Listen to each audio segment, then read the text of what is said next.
Assalamualaikum warahmatullahi wabarakatuh. Perkenalkan, nama saya Sri Undaningsi dengan NPM 2169101004. Yang saya hormati Bapak Richard Jastra, SPD MPD, selaku dosen pengampu mata kuliah Kepramukaan dan UKS DSD, serta teman-teman seperjuangan yang saya banggakan. Di sini saya akan menjelaskan materi tentang pertolongan pertama pada kecelakaan, yang sering disebut dengan P3K. Adapun materi ini mencangkup pengertian P3K, tujuan P3K, prinsip-prinsip pada P3K, alat dan obat P3K, serta penanganan luka pada kecelakaan yang sering terjadi. Adapun pengertian dari P3K yaitu pertolongan sementara yang diberikan kepada seseorang yang menderita sakit atau kecelakaan sebelum mendapatkan pertolongan dari tenaga medis atau dokter. Adapun tujuan dari P3K yaitu 1. Menyelamatkan penderita dari bahaya maut, 2. Mencegah cacat, 3. Memberi rasa tenang, serta mengurangi rasa takut dan gelisah pada korban kecelakaan. Keempat yaitu mencegah infeksi atau peradangan, dan yang terakhir yaitu mengantarkan penderita atau korban kecelakaan ke dokter atau rumah sakit untuk pengobatan lebih lanjut. Kemudian prinsip-prinsip P3K yaitu 1. Bersikap tenang dan tidak panik, 2. Berikan pertolongan dengan cara yang cepat dan tepat, 3. Sebelum mengetahui berat atau ringannya cedera, jangan cepat-cepat memindahkan korban. Yang keempat yaitu jika ada luka, usahakan agar korban tidak melihatnya, sebab dapat membuat korban menjadi panik. Yang kelima yaitu setelah mendapat pertolongan pertama, serta dibawa ke dokter atau ke rumah sakit, serta puskesmas terdekat untuk penanganan selanjutnya. Selanjutnya kita masuki bagian alat dan bahan. Yang pertama yaitu kasa steril.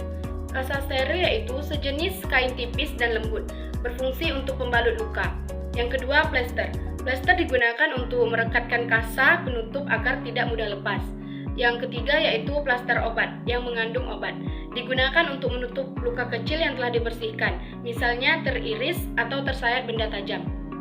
Yang keempat ada kapas. Kapas di sini digunakan untuk membersihkan luka dan mengoleskan obat. Yang kelima ada gunting. Gunting memotong perban atau kasa, bisa juga untuk memotong kain dan material yang lain untuk perawatan. Dan yang terakhir di sini ada senter. Senter digunakan untuk melihat luka tertentu agar terlihat lebih jelas. Kemudian kita masuki obat-obat P3K. Di sini obat P3K ada obat pencuci luka seperti Revanol, alkohol 70% dan Buwater. Kegunaan dari ketiga obat pencuci muka tersebut ialah mempercepat penyembuhan pada luka yang ringan seperti tersayat benda tajam atau menghindarkan luka dari kotoran agar tidak terinfeksi. Dan cara penggunaannya yaitu bersihkan luka dengan obat pencuci luka agar bersih dan steril, kemudian oleskan obat pada luka. Yang kedua ada obat luka ringan. Obat luka ringan yaitu ada betadin dan obat merah.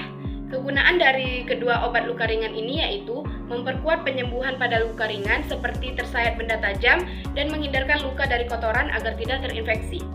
Cara penggunaannya yaitu bersihkan luka dengan obat pencuci luka atau air terlebih dahulu, kemudian oleskan obat pada luka tersebut.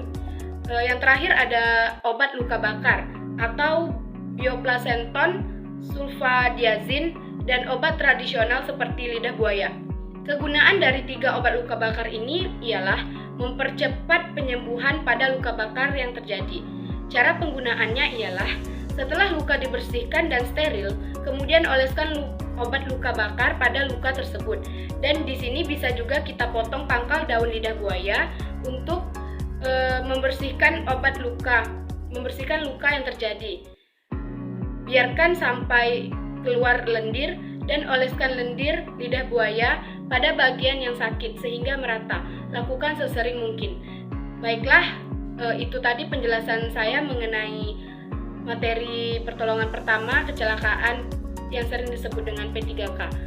Terlebih terkurangnya saya mohon maaf karena yang salahnya datang dari saya sendiri dan yang benar hanya datang dari Allah Subhanahu wa taala. Sekian dari saya pamit undur diri. Wassalamualaikum warahmatullahi wabarakatuh.